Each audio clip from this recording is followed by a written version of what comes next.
naman po sa Panginoon para maging pagdating ng mga cute.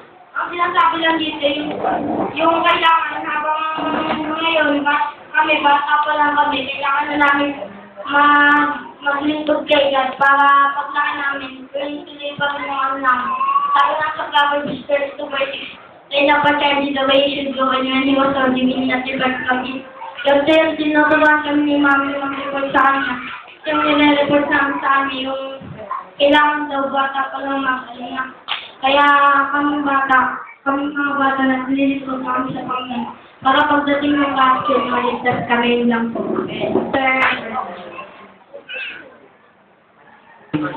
Ano po yung share ko lang, tagal ako wala dito, may tapos natin. Yung sa Quezon, yung mga nangyari po doon, parang almost 3 months ako nandun, pabalik-balik.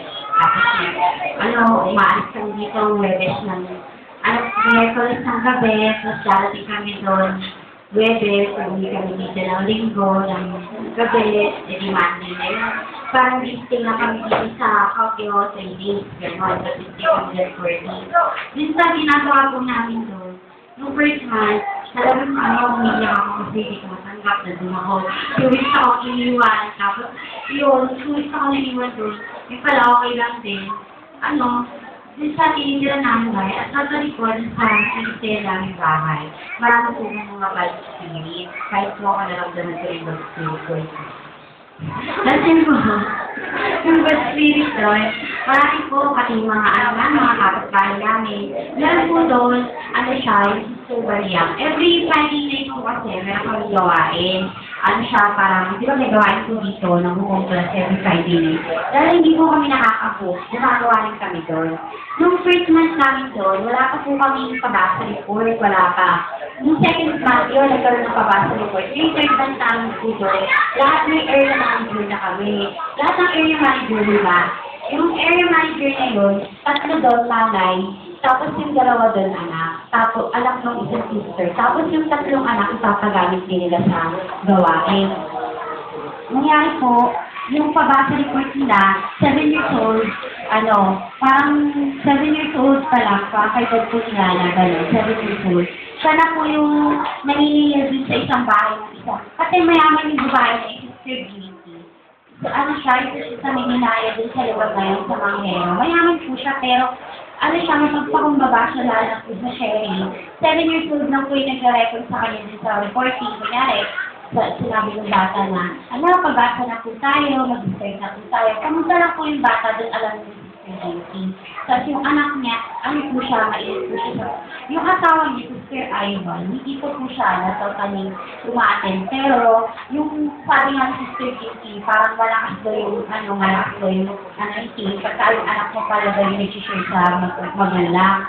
Kasi kahit hindi pumaten yung asawa daw niya, nag-share daw yung anak, nagtatanong din daw yung asawa niya sa kanya. Kasi nga, yung anak niya na age ng 6 years old sa 7 years old.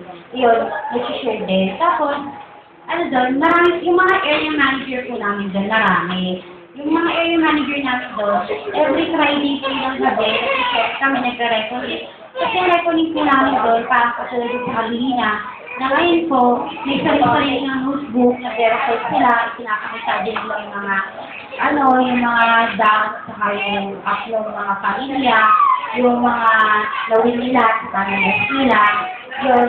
Meron doon na kasi po sa lugar po ng Manghero, mahirap pong mag-takay ng tatay. Kasi po, yung po nag-work dahil na-comfort ang buhay ganito sa saka.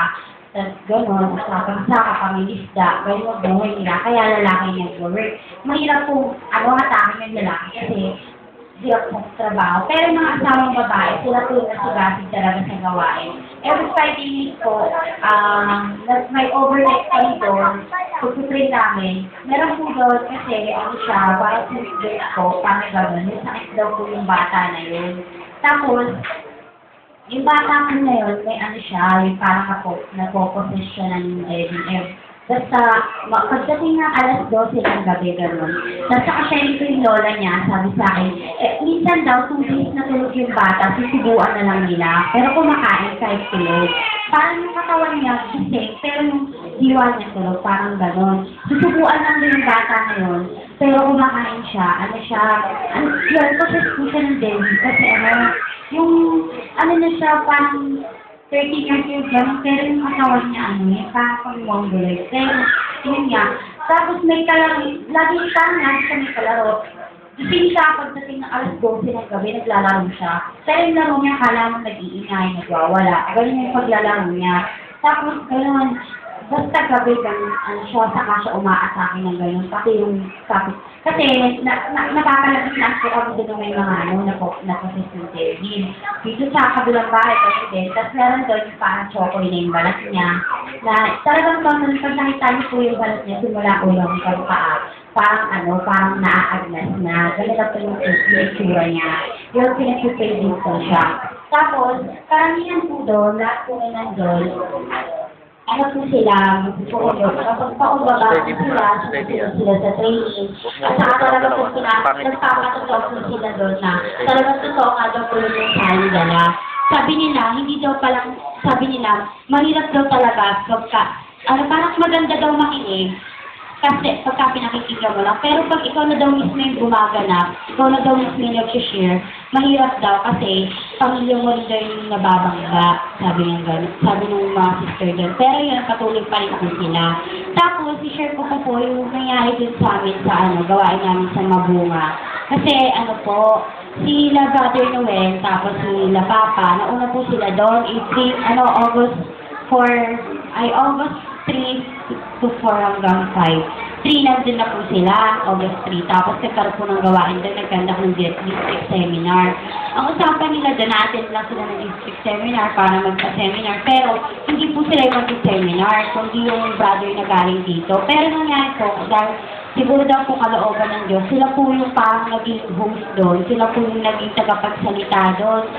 Yung mga pastor po doon, pastor sila, may presbyter po doon. Nakatagal na silang pastor, for almost 20 years or 30 years, gano'n na sila katagal na pastor. Pero yung masigasig pa rin po sila. Tapos, meron po doon, nakalimutan lang po namin interview siya, pero based nga po yung sa issue ni Brother Noel din nung nakarang Miracle, sabi ng gano'n, si Pastor Pablo Damunan, taga Mabunga po yun. Siya po yung may-ari ng church na pinagtandahan ng district seminar doon. Siya po, nagpatotoo siya kasi nag-share po nung kanigabihan na yun, nung oras na yun, nag-sharing si Papa at saka si Brother Noel. Tapos pagdating ng nag-sharing sila si Brother Noel at saka si Pastor Pablo. Ang usapan nila about sa pagiging pastor ni Pastor Pablo. Doon daw, hindi pa siya pastor, sabi niya gano'n, twice daw, naglalakad siya 11 kilometers para daw makapunta ng simbahan. Yung 11 kilometers na yun, dala-dala daw na yung anim niyang anak, tapos isang kalabaw. Yung dalawa niyang anak, buhat niya, yung dalawa, buhat ng asawa niya, yung dalawa nakasay sa kalabaw. Pagdating daw po nila ng kinagabi ng umaga, tapos sila yung pinakamaaga po sa church na inaatinan nila. Pero hindi pa po siya pastor niya, si Pastor Pablo. Patotoo din po yun ang kanyang anak niya, si Pastor Samuel. Sabi niya gano'n, 11 kilometers, maglalakad sila. Pagdating nila sa church, doon na sila kakain. After nila kumain, babalik na po sila, magkagawain na. Yung mga anak